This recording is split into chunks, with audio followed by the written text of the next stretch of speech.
The Freedom Charter remains the foundation of a democratic and non-racial value system and informed the progressive constitution of a democratic South Africa. Informed by the Freedom Charter and the Constitution, the ANC has succeeded in building a nation which recognizes the freedoms, equality, and rights of all, regardless of race, color, creed, or sexual orientation. We should thus remain vigilant and fight any attempt to resurgent or to resurrect the demon of racism from apartheid grave and to glorify a system of government that was declared a crime against humanity.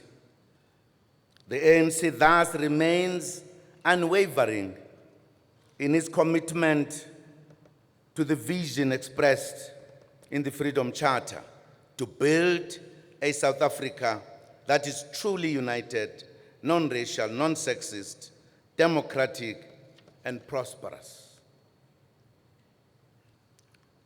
While celebrating 2014 electoral victory, we also acknowledge the fact that our majority has not been growing during each elections.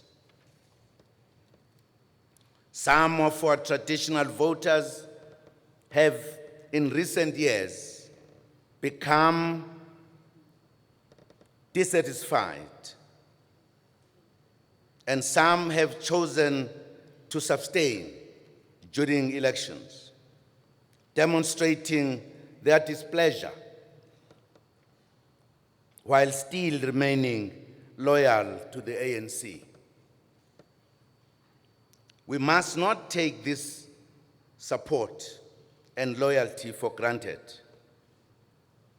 nor think it will be there forever.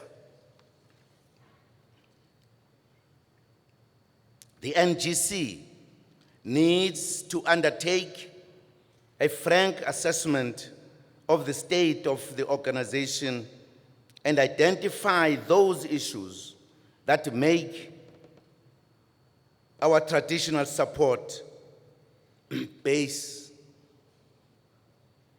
unhappy.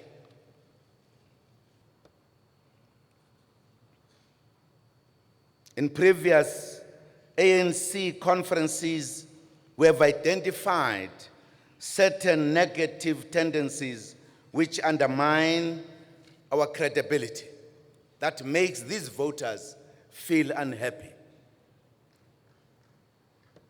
These tendencies create a public perception that the ANC has become a self-serving organization, or one that at times deviates from its core values.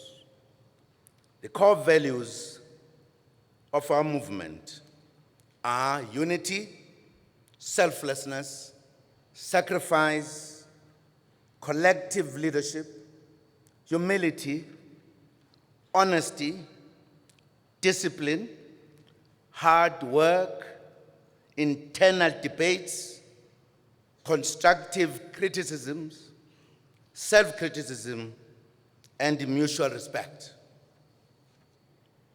One of the complaints raised by our people is the impression of lack of discipline within the organization, and that people do as they please and undermine the authority of the ANC with impunity. That is their observation. The ANC must not tolerate ill discipline, hooliganism, violence, and other negative behavior. To deal with some of the negative tendencies, including the systematic sowing of divisions, we need to strengthen and empower ANC branches. Most ANC branches function well, and will agree. Others are facing difficulties and need to be freed from tendencies such as manipulation, gatekeeping,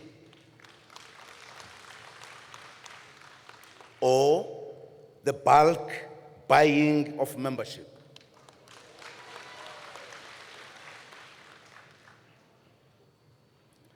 A new form of gatekeeping has also crept in, through which ANC branches are blocked from growing bigger than the mandatory 100 members per branch.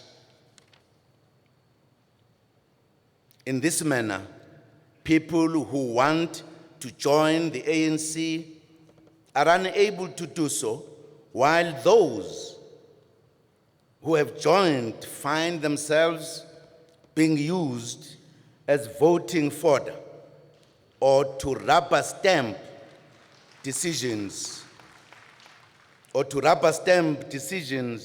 of those who control the affected branches.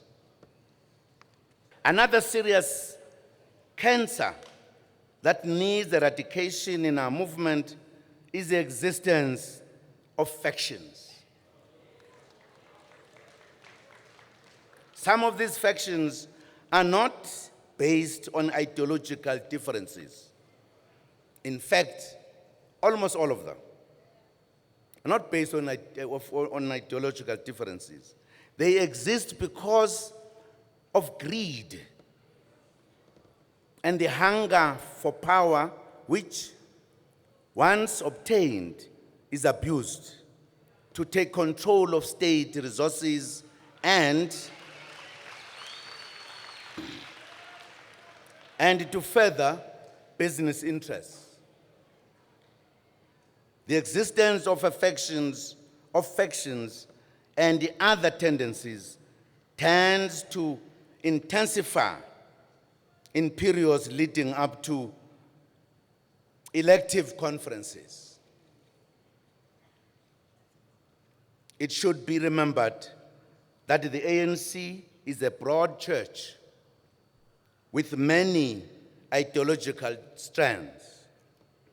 It is thus inevitable that we will at times have differences regarding leadership preferences or ideological posture, the strategic direction of the movement, and the tactical approach to be adopted in pursuance of such a direction. These differences must be principled and not personal. Once they become personal, they become a problem for the organization. And once people begin to form factions to push their positions, it also becomes a problem. To manage differences, our movement abides by the principle of democratic centralism, which dictates that once a decision is taken, neither by persuasion or a vote, such a decision is binding on all members, including those who initially opposed it. Comrades, we also need to address the reported existence of the so-called kingmakers in the ANC. A new phenomenon. There is no structure or league of the ANC that has been accorded the status of being a kingmaker.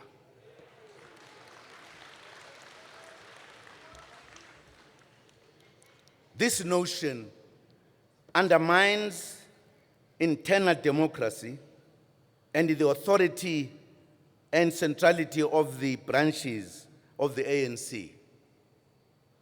In this regard, tendencies such as the use of money in order to manipulate the outcomes of electoral process in the organization are totally unacceptable.